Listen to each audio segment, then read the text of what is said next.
How did your parents fail you? Like many kids growing up, I couldn't sleep the night before Christmas. I was 12 and still clinging to the idea that something magical might happen, even if I didn't believe in Santa anymore. My little brother Max was 6 and totally bought into it. He left out cookies and a note for Santa like he did every year. My mom tucked us in with a smile and told us we'd have a special surprise in the morning. My dad kissed my forehead and told me he had one last gift to pick up and would be back soon. I noticed the way mom looked at him when he said that. Her smile twitched for a second, like it was trying to stay in place but didn't quite make it. I couldn't sleep, so I stayed up reading in bed. Around 11, I heard them downstairs. They weren't yelling, but I could tell it was serious. Money came up. So did the words, again, and you promised. Then the front door opened and closed. It stayed quiet after that. At midnight, I went downstairs. The tree lights were on, but there were no presents. No cookies eaten, nothing. I found mom at the kitchen table surrounded by papers. Bills, mostly. She didn't even notice me at first. She was just sitting there with her hands in her hair and her eyes staring at the table like it had punched her in the stomach. I didn't say anything. I just stood there until she finally looked up. Her eyes were red. She forced a smile and told me to go back to bed. I didn't. Instead, I stayed up making gifts for Max. I used paper, cardboard, duct tape, and some old crayons. I made him a superhero mask and a treasure map. I even turned one of my socks into a puppet. At some point while looking for ribbon, I found a drawer in the back of mom's room with a stack of bills, a rejection letter from a loan company, and a pawn ticket for her wedding ring. That's when I knew this wasn't just about Christmas. In the morning, Max ran down the stairs and stopped. There was a beat where everything just hung in the air. No gifts, no dad, just me, mom,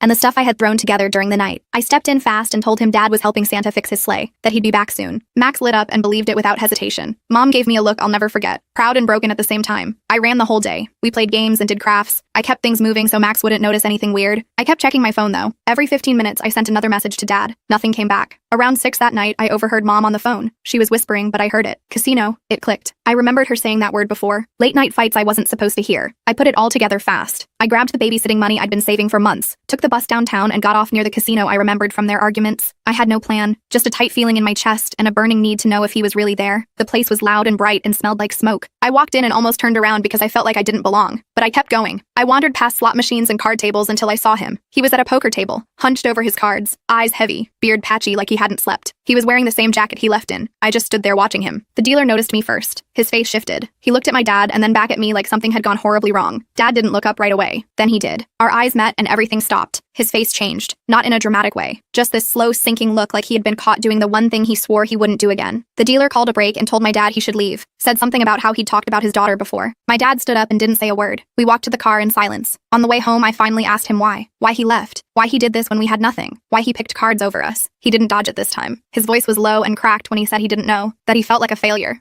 That sometimes he just wanted to feel like he could win at something. He said he loved us but didn't know how to stop messing things up. We stopped at a 24-hour store. He bought Max a plastic dinosaur and got me a pack of sketchbooks. He handed it to me and said, "You're stronger than me. I don't know how you are, but you are." I didn't say anything. I just nodded. I knew he meant it, and I knew it didn't fix anything, but it was the first time he told the truth.